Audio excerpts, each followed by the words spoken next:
Bonjour, 18h dans nos studios, la même heure au service des maladies infectieuses du CHU de Fann et aux régions médicales de Kolda et de Tambacounda. C'est l'heure du journal. Épidémie du coronavirus au Sénégal, un nouveau cas positif enregistré ce mercredi d'après le porte-parole du ministère de la Santé et de l'Action sociale, Aloïse Waly Diouf, qui va réagir dans cette édition. Ce Sénégalais en provenance d'Italie, le malade donc est interné au service des maladies infectieuses du CHU de Fann. La patiente ressortissante britannique, après un deuxième test de contrôle qui s'est révélé négatif, déclaré guéri, ce qui porte le nombre de cas positifs à 3 au Sénégal. 7 autres cas suspects se sont révélés négatifs, dont donc à Kolda et à Tambacounda. La Côte d'Ivoire vient d'enregistrer son premier cas, alors qu'à Wuhan, épicentre du Covid 2019, l'heure est à la reprise pour les entreprises. L'OMS déclare ce mercredi l'épidémie du Covid-19 comme pandémie. En politique, la question relative à l'organisation des élections par une personnalité neutre plombe les discussions de la commission. Ce manque de consensus traduit un manque de confiance entre les différents acteurs, soutient Maurice Soudieck-Dione, docteur en sciences politiques à l'UGB. Réaction à suivre dans cette édition, journal qui va s'intéresser également au lancement du partenariat opérationnel conjoint Union européenne-Sénégal. Le POC a pour objectif de lutter contre l'immigration irrégulière, le trafic des migrants et la traite des êtres humains. La page sportive et info éco complète ce 18h, mise en onde par Hassan Thioune. Hapsa Eliman Wan. Bonsoir et bienvenue à cette édition la technique est assurée par Hassan Thioune. Je vous le disais en titre, un cas a été déclaré positif ce mercredi. Il s'agit d'un Sénégalais en provenance d'Italie qui est arrivé à l'aéroport de Diass le vendredi 6 mars 2020. C'est ce qui ressort du point de presse tenu comme tous les jours par le ministère de la Santé et de l'Action sociale, notamment son porte-parole Aloïse Waly Diouf. Nous l'écoutons sans plus tarder. Il est avec Amadou Moustapha Dian. Ce mercredi 11 mars 2020, l'Institut Pasteur de Dakar a notifié au ministère de la Santé et de l'Action sociale les résultats des tests du jour. Le bilan est le suivant. Un cas suspect est déclaré positif au Covid-19. Il s'agit d'un Sénégalais résidant en Italie, arrivé le vendredi 6 mars 2020 à l'aéroport international Blaise Diagne. Il a consulté le mardi 10 mars 2020 au lendemain de l'apparition de ses premiers symptômes. Ce patient a immédiatement été prélevé et isolé. Il est actuellement hospitalisé au service des maladies infectieuses de Fann. 7 autres cas suspects ont été prélevés et les résultats sont revenus négatifs. Le ministère de la Santé et de l'Action sociale informe en outre que le deuxième test de contrôle effectué sur la ressortissante britannique hospitalisée au service des maladies infectieuses de Fann est revenu négatif. La patiente est donc déclarée guérie et doit sortir d'hospitalisation dans les heures qui suivent.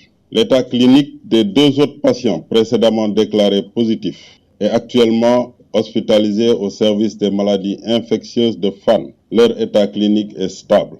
En conséquence, le Sénégal compte ce mercredi 11 mars 2020 3 cas positifs au Covid-19. Le ministère de la Santé et de l'Action sociale renouvelle son appel à la sérénité et au respect strict des mesures recommandées. C'était le docteur Aloïse Waly Diouf, directeur de cabinet du ministre de la Santé et de l'Action sociale, qui donc révélé qu'un cas positif a été donc enregistré ce mercredi. Il s'agit d'un Sénégalais en provenance d'Italie. Il est actuellement interné au service des maladies infectieuses du CHU de Fann. Nous quittons Fann pour nous rendre à Tambacounda et c'est pour toujours parler du Covid-2019. Le suspense est levé. Le ressortissant français dont le corps est admis au centre hospitalier régional de Tambacounda n'est pas décédé du coronavirus. Les autorités médicales de la région ont rendu public les résultats des tests effectués à cet effet. Boubacar Tamba. Le suspense est interrompu. Fort heureusement, le septuagénaire français n'est pas mort de coronavirus. Le docteur Bayal Sissé, médecin-chef de région, confirme. Nous avons la chance aujourd'hui, c'est des résultats qui sont devenus négatifs. Donc ça veut dire quoi? il n'y a pas encore à ce jour, à cette heure précise, pas de cas de coronavirus dans la région de Tambacounda. C'était important de rassurer tout le monde. Nous comptons sur vous, la presse, sur en tout cas toutes les personnes, pour faire passer l'information, pour qu'on comprenne que la personne, en tout cas qui était suspectée, ses résultats sont revenus négatifs. Le rendu de résultats est là devant moi. Donc, pas de coronavirus dans la région de Tambacounda. Au niveau de la région ou bien l'ensemble du territoire national et plus précisément dans la région de Tambacounda, nous avons un comité régional de gestion des épidémies présidé par monsieur le gouverneur de la région de Tambacounda. Dans ce dit comité, nous avons tout le personnel de santé. Nous avons également les forces de sécurité et tous les acteurs qui interviennent dans le cadre de la gestion en tout cas d'une épidémie au niveau de la région de Tambacounda. Un bon bol d'oxygène pour les populations de la région orientale qui invite les autorités médicales à maintenir le dispositif mis en place pour barrer la route au coronavirus. Boubacar Tambacounda, Sud FM. Boubacar, nous quittons Tambacounda où vous nous écoutez sur la 98.5 pour nous rendre à Kolda où vous nous suivez sur la 95.4 et c'est pour parler donc du coronavirus, le Covid-2019, cas suspect signalé dans le Fouladou. Les résultats du test sont négatifs. Selon le médecin-chef de la région, le service médical est dans la phase de riposte. La surveillance est renforcée. Tout le réseau est en alerte, rassure Dr Yaya Baldé. Il est joint par Babacar Samb. Voilà, pour le cas de Kolda, nous avons effectivement reçu les résultats. Et donc, il s'est avéré que c'est un cas qui est négatif. Nous avons reçu effectivement les résultats. Les tests qui ont été faits par l'Institut Pasteur, et donc les autorités du ministère de la Santé, vont transmis, sont avérés négatifs. Est-ce qu'il y a d'autres cas suspects à Kolda? Non, pour le moment, non. Nous sommes dans la phase de riposte avec une surveillance renforcée, comme on l'a dit. Et donc tout le réseau est en alerte et nous continuons à surveiller. Et donc pour le moment c'était le seul cas suspect, mais la surveillance en tant que telle continue. Les dispositions sont en train d'être renforcées avec des plans d'action qui sont actuellement élaborés et en cours de mise en œuvre. Le patient est encore à Kolda, mais il a reçu la notification qu'il est négatif. Là, il est en formation, donc il a été rassuré. Il est en train d'être traité parce qu'il est malade. C'était donc le docteur Yaya Baldé, il est le médecin-chef de région de Kolda, qui rassurait les populations. Les résultats du test pour le cas suspect signalé à Kolda sont négatifs. La surveillance est toutefois renforcée et tout le réseau est en alerte. Après Kolda, nous restons dans le sud du pays pour nous rendre à Ziguinchor. Après le cas suspect de Kolda, Ziguinchor sur le qui-vive, une réunion d'urgence convoquée ce matin. Les autorités ciblent en priorité les hôtels de la région qui ont récemment accueilli 144 touristes français dans les établissements hôteliers. Un dispositif sanitaire a été installé, n'est-ce pas Ignace Ndeye? Alors que Kolda attend encore les résultats de son cas suspect de coronavirus, Ziguinchor est sur le qui-vive et renforce la surveillance. Le dispositif sanitaire dans les hôtels de la région par un contrôle beaucoup plus appuyé, c'est la nouvelle stratégie que comptent mettre en branle les autorités de la région. Des autorités qui ont d'ailleurs provoqué ce matin une réunion d'urgence. Il s'agira de mieux veiller sur les réceptifs hôteliers, surtout avec l'arrivée la semaine dernière de 144 touristes français qui ont débarqué à l'aéroport du Cap Skirring. Des étrangers qui séjournent dans la région depuis quelques jours, même si aucun cas de coronavirus n'a été détecté. À leur arrivée, il reste que la région est en état d'alerte. Et plus ils poursuivent leur séjour dans la région, plus la hantise gagne les populations qui craignent pour ces visiteurs. Des visiteurs qui certes vaquent paisiblement à leurs activités, mais qui sont loin de rassurer les populations, mais également les autorités. Après les points d'entrée, ce sont maintenant les hôtels de la région qui ont récemment accueilli 144 Français qui sont ciblés par la mise en place d'un dispositif sanitaire pour contrer l'entrée du Covid-19 dans la région. La région de Ziguinchor sur ses gardes. Ziguinchor, Ignace Ndeye, Sud FM.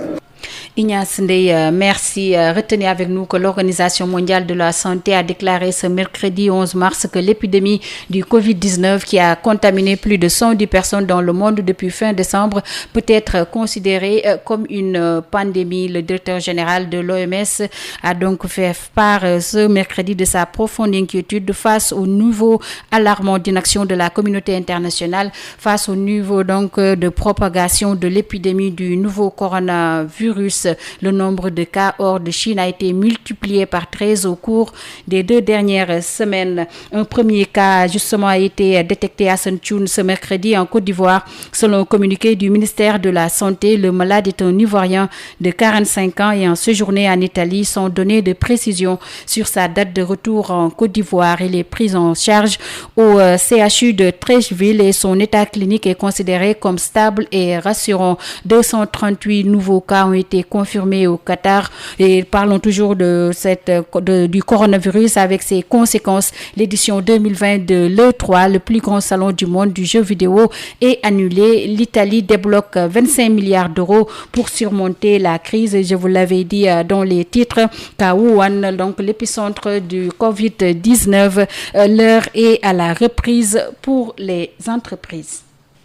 Voilà, nous parlons de tout à fait autre chose, notamment des étudiants orientés à l'IPG en 2017 qui réclament leur bourse et leur aide. Pour plus de détails, nous écoutons l'un de leurs porte-parole. Il se nomme Cheikh Ibrahim Bité. Il est avec Ismaël Marcel Kouli. Nous sommes orientés en 2017 et nous n'avons jamais reçu nos aides ni nos bourses. Il y a beaucoup d'exigences qui nous ont été exigées, comme l'achat des cartes étudiants à 5 000 francs, les inscriptions à 25 000 francs, donc ce qui fait déjà 30 000 francs.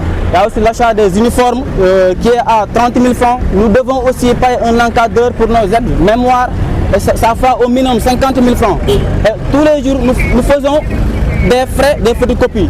Donc vous voyez, c'est très dur. Si nous avions reçu nos aides et bourses, ça ne sera pas difficile de satisfaire tous ces besoins financiers-là. Nous sommes les seuls étudiants de l'IPG qui n'avons pas encore perçu leurs aides et bourses. Il y a même certains qui ont été orientés récemment en 2018, eux ils ont reçu. Mais nous, en tant qu'orientés en 2017, nous n'avons pas encore reçu. Et il y a nos frères étudiants aussi qui sont dans les autres établissements privés, eux ils ont reçu. Mais nous n'avons jamais reçu. C'est ce qui nous a fait un peu mal. C'est pourquoi nous lançons un appel solennel aux autorités concernées pour qu'ils nous règlent nos aides et bourses afin de pouvoir satisfaire nos besoins d'études. On est resté 2 ans sans rien percevoir, ou 3 ans même sans rien percevoir. Et il y a des étudiants qui n'ont fait qu'1 an et ils ont reçu leurs aides. Mais nous, malheureusement, on n'a pas encore reçu. En tout cas, notre plan A, c'était de négocier. Nous sommes allés vers la direction de l'Institut privé de gestion qui est IPG. Nous sommes allés aussi à la direction des bourses pour régler. Nous sommes aussi allés vers le ministère de l'enseignement supérieur, mais ils n'ont rien fait. Notre plan B, c'est celui-ci que nous sommes en train de faire là. Maintenant, notre plan C, s'ils ne réagissent pas, voilà, on verra ce que nous allons manifester, notre revendication. C'était le porte-parole des étudiants de l'IPG. Nous reparlons du coronavirus. Depuis la guérison du premier patient affecté, certains Sénégalais baissent donc la vigilance au marché Castor. Certains commerçants ne sentent plus la nécessité d'appliquer les mesures édictées. Constat avec Marie-Rosalie Ndiaye. Nous sommes au marché Castor. Ici, depuis l'apparition du Covid-19 au Sénégal, certains commerçants suivent les mesures de prévention édictées par les autorités sanitaires. Personnellement, dans notre magasin, on a acheté des masques, des gants, parce qu'on nous a dit que même à travers les billets de banque que nous utilisons, on peut être contaminé. On ne peut pas arrêter notre travail. C'est pour ça qu'on a acheté tout le dispositif de protection, à savoir les masques, les gants. Et puis de temps à autre, on se lave aussi les mains avec du savon. C'est juste pour ne pas attraper la maladie. Parce que nous rencontrons beaucoup de personnes. D'autres comme lui sont convaincus que si ces mesures sont respectées, tout le monde peut échapper à la maladie. Il y a les porteurs, il y a les vendeurs, il y a même le transport. Donc nul ne peut aller sans l'autre. Donc le marché, c'est un échantillonnage de la population. Ce qu'il faut faire, c'est suivre les instructions des autorités compétentes, comme le ministère de la Santé, les suivre à la lettre et surtout être serein par rapport à cette calamité, cette pandémie. Cet autre commerçant, lui, n'est pas du même avis. Les mesures de prévention, il les suivait tout au début, mais actuellement, il a baissé les bras. Il reste convaincu que le Covid-19 ne peut affecter les Noirs comme lui. C'est parce qu'on est convaincu que ça ne peut pas affecter les Sénégalais. Et puis, depuis que la maladie est entrée ici, il n'y a eu que 4 patients. On ne sait même pas si la maladie existe réellement au Sénégal. Pour l'avoir constaté, les autorités sanitaires ont fait savoir hier qu'il y avait un relâchement de la population depuis la guérison du premier patient, ce qui, selon elles, risque d'affaiblir le dispositif de riposte. Elles invitent donc tout un chacun à maintenir les bonnes pratiques recommandées pour échapper à la contamination. Merci à Marie-Rosalie Ndiaye. Peut-être signaler qu'après le premier cas guéri, il y a un deuxième cas, comme l'a signifié le ministère de la Santé et de l'Action sociale. Il s'agit de la ressortissante britannique hospitalisée au service des maladies infectieuses de Fann, qui est donc revenue. Donc le test contrôle est revenu négatif. La patiente est donc déclarée guérie et doit sortir d'hospitalisation dans les heures qui suivent. Sud FM. Perturbations en vue dans la distribution de l'eau. Des travaux sont menés au niveau de forage de Nord Foire et des HLM Grand Yoff, ce qui va entraîner ces perturbations. Beaucoup de quartiers seront touchés, mais Sen'Eau va mettre en place un dispositif, rassure Djeriba de Sen'Eau. Il est avec Mame Diarra Da Silva. C'est dû à un programme de régénération de forage. Qu'est-ce que ça veut dire? Ça veut dire que nous avons un certain nombre de forages distributifs dont la production est directement injectée dans le réseau de distribution pour faire face à des situations critiques qu'on a vécues il y a quelques années sur certains quartiers. Alors, ces forages, comme tout ouvrage hydraulique, il faut de temps en temps qu'on les arrête pour les nettoyer. Et les nettoyer et éventuellement procéder à des rééquipements pour qu'ils retrouvent leur capacité de production initiale. Et c'est ce que nous envisageons de faire à partir d'aujourd'hui sur des forages à HLM Grand Yoff et à Nord Foire. Ces forages, ils injectent dans des réseaux assez compacts et localisés. Donc, c'est pas beaucoup de quartiers de la banlieue, mais c'est plutôt à Dakar, par exemple, pour le forage de HLM Grand Yoff, ce sera un peu le quartier de HLM Grand Yoff, plus les cités voisines de Mixa autour du stade Léopold Sédar Senghor. Pour le forage de Nord Foire, ce sera le quartier de Nord Foire et une partie des Parcelles Assainies. Ce ne sera pas donc beaucoup de quartiers de la banlieue. Oui, bien sûr, chaque fois de pareilles circonstances, quand nous faisons des travaux, il y a un dispositif articulé autour de 3 composantes. La première composante, c'est bien sûr l'information. La seconde composante, c'est le réaménagement du réseau. Le réseau peut être réaménagé pour recevoir de l'eau d'une autre partie. Et la troisième composante, c'est le renforcement des citernes. C'était Djeriba de Sen'Eau qui rassurait donc les populations avec les perturbations en vue. Tout un dispositif est mis en place. Loi contre le plastique, elle entre en vigueur le 20 avril prochain et va entraîner de nombreux changements. La vente des sachets en plastique formellement interdite. Ces commerçants écoulent leur stock avec inquiétude et s'interrogent sur une alternative. Les consommateurs ont la même interrogation. Reportage Fatoumata Diallo. La loi interdisant la vente des sachets en plastique va entrer en vigueur au plus tard le 20 avril prochain. Mais jusque-là, aucune alternative n'est mise sur place. Au marché des castors, les vendeurs craignent que le stock s'épuise d'ici l'adoption de la loi. Seydou Bouré. Normal. Un jour, 20 paquets. Cependant, certains condiments, en les achetant, il faut impérativement les mettre dans des sachets en plastique. Les cartons ou les sacs en papier se détériorent. Venu faire ses achats, Madame Diop invite les autorités à mettre sur pied une alternative avant d'interdire la vente des sachets en plastique. À mon avis, les autorités doivent mettre sur pied une alternative. Et nous, les ménagères, une fois au marché, si le panier est rempli, tu es obligé de mettre les condiments dans un sachet, car nous avons l'habitude d'utiliser les sachets en plastique.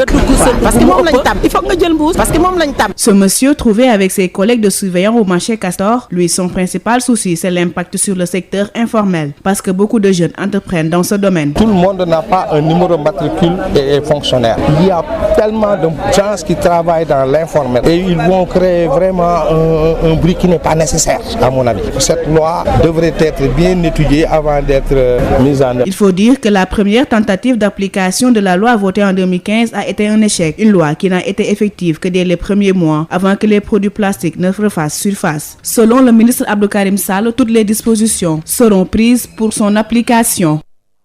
Fatoumata Diallo, et nous parlons politique. Les discussions de la commission politique du dialogue national se poursuivent mais butent sur l'organisation des élections par une personnalité neutre. Aucun consensus autour de la question. Cette situation traduit un manque de confiance entre les différents acteurs.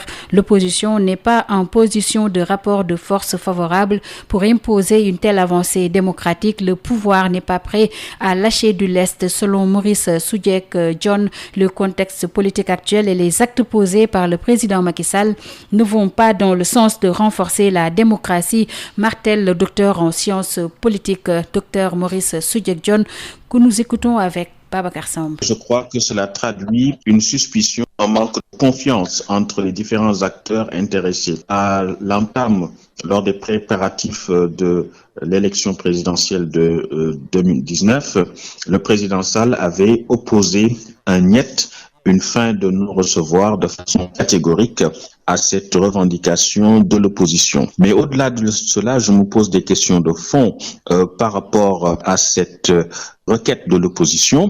C'est que d'une part, on n'est pas dans un rapport de force politique favorable à l'opposition pour pouvoir imposer ou en tout cas obtenir judicieusement et clairement une telle avancée démocratique. D'un autre côté, il y a aussi que le pouvoir est toujours détenu par le président Sall qui aussi cherche à le conserver. Et tous les actes qu'il a posés vont dans ce sens. Suppression du poste de Premier ministre, imprécision par rapport à la troisième candidature et remous au sein de l'APR avec cette question de la succession qui est la question qui fâche. Donc tout cela donne à penser que le régime ne semble pas être prêt à lâcher du lest, à faire en sorte qu'il y ait des avancées démocratiques qui pourraient en quelque sorte compromettre, ou en tout cas le mettre en difficulté par rapport à la conservation du pouvoir. Et c'est cela qui constitue, de mon point de vue, les questions de fond qui remettent en cause cette requête de l'opposition par rapport au choix d'une personnalité neutre, ou en tout cas sans affiliation partisane pour gérer les élections. Le contexte politique actuel et les actes posés par le régime du président Sall ne vont pas dans le sens de renforcer les règles démocratiques parce que cela pourrait être gênant pour le régime. Et il a toujours fonctionné ainsi. Aucune réforme sérieuse, aucune avancée démocratique significative n'a été faite dans le sens de rendre le jeu plus loyal et plus équilibré. Docteur Maurice Soudieck-Dione, sur demande de l'État du Sénégal, l'Union européenne lance le partenariat opérationnel conjoint, le POC, donc pour lutter contre l'immigration irrégulière, le trafic de migrants et la traite des êtres humains. Josette Kali. C'est ainsi que le POC, partenariat opérationnel conjoint, est lancé. L'Union européenne et le Sénégal jumellent leurs forces pour lutter contre l'immigration irrégulière, le trafic de migrants et la traite des êtres humains. Un partenariat qui doit booster les flux de migration régulière sur une longue durée. Irène Mingasson, ambassadrice chef de la délégation de l'Union européenne auprès du Sénégal. La migration légale, ordonnée, réglementée par chaque pays, source d'échanges fructueux, de rêves et d'ambitions réalisées. Et d'autre part, la migration irrégulière, qui s'est mondialement accrue sous l'impulsion des réseaux criminels sans scrupules de diverses origines, qui exploitent et tirent profit de la détresse humaine. C'est en œuvrant ensemble que nous ferons ressortir les bénéfices mutuels des migrations, que nous enrichirons les flux légaux. Le POC va s'appuyer sur la Division nationale de lutte contre le trafic de migrants qui, avec des moyens limités, a pu en 2019 démanteler des réseaux et même dissuader des candidats à l'immigration irrégulière.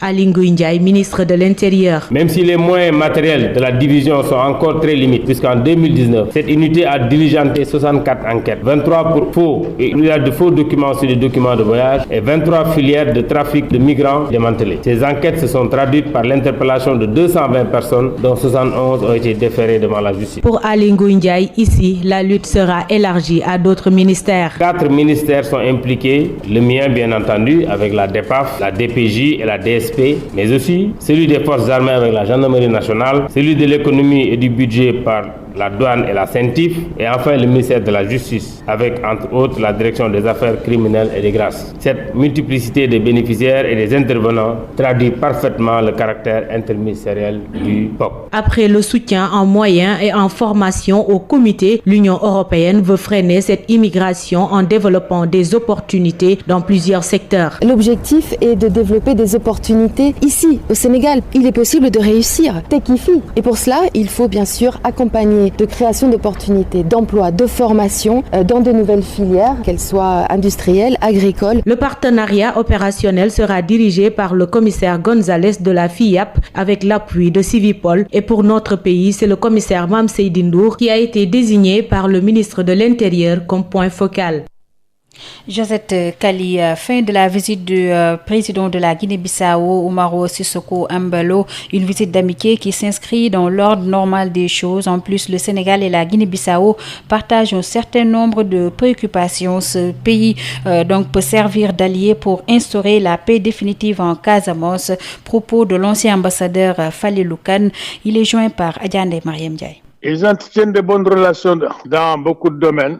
Et je crois que, comme on le dit, si avec l'expérience que le Sénégal a dans tous les domaines, surtout dans le domaine diplomatique, un pays comme la Guinée-Bissau, comme l'a fait avant elle, la Gambie, nous avons ensemble des cercles de coopération pour la Guinée-Bissau. D'abord, l'UEMOA, la zone France, CFA, future zone ECU. Il y a des domaines où notre expérience peut être utile à la Guinée-Bissau pour sa stabilité et son développement. Nos conseils dans tous les domaines pourront être utiles au nouveau président, surtout dans la perspective de régler un problème que nous avons au sud de notre pays et problème dans lequel la main de la Guinée-Bissau, dans le passé, n'a pas toujours été du bon côté. Donc aujourd'hui, on peut considérer que la Guinée-Bissau va constituer un allié important dans la lutte pour la paix en Casamance. Mais c'est un levier important. Entre la Guinée-Bissau et la Gambie se trouve la Casamance. Ce territoire excentré n'a pas toujours eu dans le passé une paix notable et les germes de conflit sont encore là, même s'ils sont aujourd'hui réduits à leur plus simple expression. La Guinée-Bissau ne pourra plus servir de refuge, ni la Gambie, et par conséquent, de même, les soi-disant rebelles seront coincés dans cette zone et cela pourra dans une certaine mesure faciliter les contacts, les pourparlers pour que la paix arrive enfin en Casamance.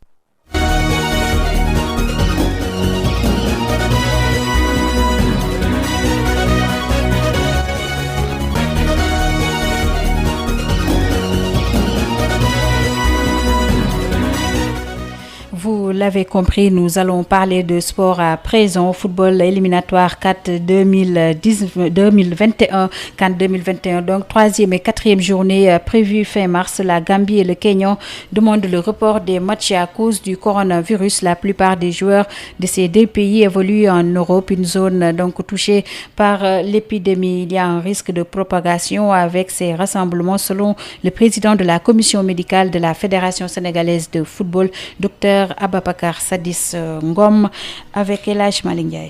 Ils ont des éléments d'appréciation qui leur permettent effectivement, en tant que fédération autonome, donc responsable, de pouvoir donc demander donc, le report de match. Ce qui n'est pas le cas du Sénégal. Docteur, est-ce qu'il y a des risques quand on sait que la plupart des joueurs africains évoluent en Europe, une zone touchée par le coronavirus? Bon, écoutez, quand il y a une pandémie, cela veut dire que c'est une épidémie qui touche plus de 3 continents.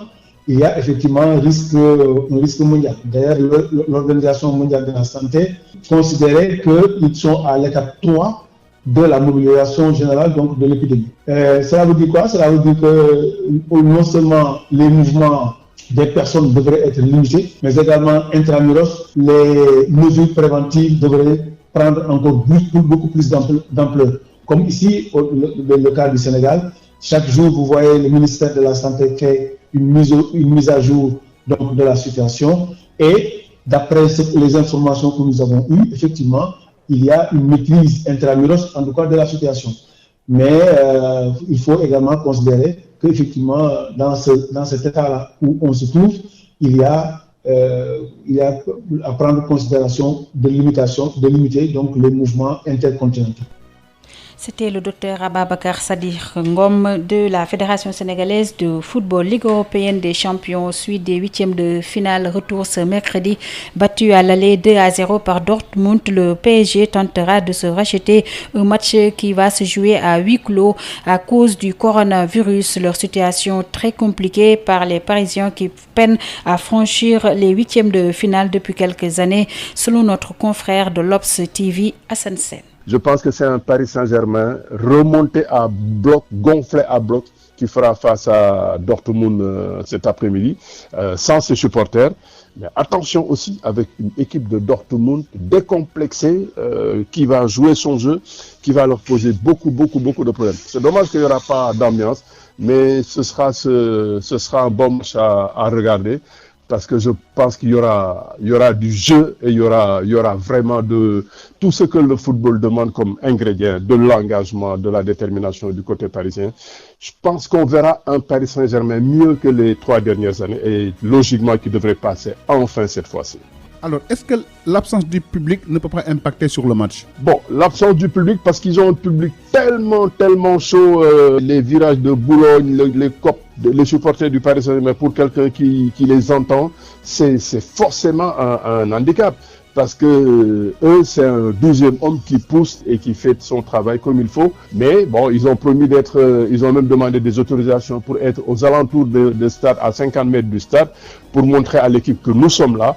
Et tout ça, normalement, pour des gens conscients, pour des gens qui doivent mesurer l'importance de la chose, ça peut leur servir. Et Neymar, et Mbappé, et tous ces gens-là qui ont une promesse d'être de grands footballeurs, de grands talents, de potentiels ballons d'or, je pense que je suis presque sûr qu'aujourd'hui, on verra un grand pari. Hassan Sen de l'Obs TV, notre confrère. Liverpool et PSG en mission commando ce soir face à Atlético Madrid et Dortmund. Battus à l'aller, les Reds et les Parisiens doivent impérativement gagner ce soir. Des affiches prometteuses qui réservent beaucoup de surprises selon les férus du ballon rond. Odile Minkilan. Atlético day gagné Liverpool. waaw Liverpool biir këram la nekk de. dafa bëri manquant tamit. Jour de vérité pour le champion en titre Liverpool et le Paris Saint-Germain. Battus à l'aller respectivement par Atlético Madrid et Dortmund, les Reds et les Parisiens n'ont pas droit à l'erreur s'ils veulent continuer leur aventure en Ligue des Champions cette saison. Deux affiches prometteuses, disent ces passionnés du foot. L'avantage est sur Dortmund en fait, mais Paris c'est une très grande équipe. Je pense qu'en général Paris est plus fort que Dortmund, mais comme je vous ai dit, le foot ça réserve plein de surprises. En ce qui concerne Liverpool, c'est une équipe anglaise avec des joueurs très assez efficaces et une attaque très bonne, et je pense que ça va être des gros matchs. Je supporte Dortmund. Wow. Mais sportivement, ça sera un match très serré, là, franchement parlant. Je ne peux pas me pronostiquer dessus. Et Liverpool-Atlético match revanche pour Liverpool, match serré aussi. Ce sera un match très tactique. Pour éviter la propagation du coronavirus en France, le match Paris Saint-Germain-Dortmund va se jouer à huis clos. Un huis clos qui n'aura aucun impact selon nos interlocuteurs. Aujourd'hui, en fait, une grande équipe n'a pas vraiment besoin d'un soutien en tant que tel, parce que ce qui compte, c'est les joueurs sur le terrain. Non, le PSG a de grands joueurs. Avec ces grands joueurs, on ne peut pas attendre un grand soutien du public ou bien ne pas avoir de soutien du public. Ce sont de très grands joueurs.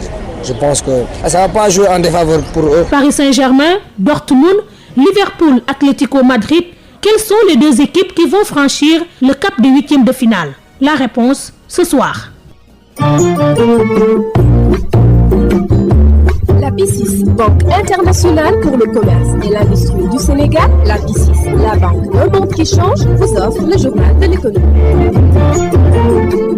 Bonjour et bienvenue. Dans cette série consacrée aux femmes en ce mois de mars dédié aux femmes, nous recevons la présidente du Directoire national des femmes en élevage et point focal du pastoralisme en Afrique de l'Ouest, Dieynaba Sidibé. Elle fait savoir que près de 50 000 femmes réparties par rapport à l'acte 3 de la décentralisation s'activent dans le sous-secteur de l'élevage. Depuis 2012, nous évoluons dans le sous-secteur à travers des projets d'entrepreneuriat pastoral dans les zones qui sont dédiées au directoire des femmes en élevage. Aujourd'hui, je puisse vous dire que les femmes en élevage se sont engagées dans la résilience des populations mobiles pastorales, mais aussi à contribuer à la réalisation du plan Sénégal émergent. Dieynaba Sidibé, avez-vous une idée du nombre de femmes qui s'activent dans le secteur de l'élevage? Aujourd'hui, nous sommes 50 000 femmes réparties par rapport à l'acte 3 de la décentralisation au niveau de l'ensemble des communes du Sénégal. Elles s'activent aussi dans la calebasse des femmes en élevage qui constitue un financement de fonds revolving, achat de moutons et de brebis, création de poulaillers, mais aussi elles contribuent à l'entrepreneuriat pastoral en créant des unités de transformation laitière pour contribuer à la résilience des femmes en élevage, surtout des femmes les plus démunies du Sénégal. Quelles sont vos principales doléances? C'est d'avoir un financement conséquent répondant aux activités des femmes, c'est-à-dire la culture fourragère du NEMA, la mise en place des boutiques pastorales, mais aussi accompagner les femmes à avoir des entreprises laitières fonctionnelles pour contribuer à éradiquer l'enveloppe financière qui constitue aujourd'hui un montant de 70 milliards qui sort du pays pour aller acheter du lait reconstitué. Le deuxième problème, c'est l'enclavement et les marchés, la commercialisation des produits laitiers. Nous cherchons à mettre en place des vitrines pour la commercialisation des poulets locaux, des produits laitiers, mais surtout constituer vraiment un revenu pour les femmes qui aujourd'hui s'activent dans les entreprises familiales. Et la troisième difficulté, c'est l'accès des femmes aux soins sanitaires et aussi créer des centres de formation en alphabétisation. Le grand problème aujourd'hui, c'est la communication, c'est l'encadrement. Des femmes analphabètes ne peuvent pas continuer à encadrer d'autres femmes qui ne sont pas aussi alphabétisées. C'est la grande difficulté aujourd'hui. Voilà, on vous remercie Dieynaba. Merci. La Bourse régionale des valeurs mobilières a clôturé sa séance du 10 mars sur une hausse de 0,60% de l'indice BRVM10. L'indice BRVMC a également fait un bond de 0,44%. La valeur des transactions est de 188 818 075 francs CFA. La capitalisation des actions s'élève à 4 357 220 926 491 francs CFA, alors que celle des obligations est de 4 540 763 33 017 francs CFA. La journée de cotation de la BRVM met un terme à ce journal de l'économie. Merci de l'avoir suivi. La BICIS, Banque internationale pour le commerce et l'industrie du Sénégal, la BICIS, la banque d'un monde qui change, vous a offert le journal de l'économie.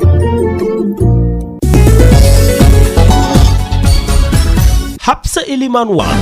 Il est 18h38 dans nos studios, c'est la fin de ce 18h. Tout de suite le rappel du sommaire. L'OMS déclare l'épidémie de Covid-19 comme une pandémie. Un nouveau cas positif enregistré ce mercredi au Sénégal. D'après le directeur de cabinet du ministre de la Santé et de l'Action sociale, Aloïse Wali Diouf, sénégalais en provenance d'Italie, le malade est interné au service des maladies infectieuses du CHU de Fann.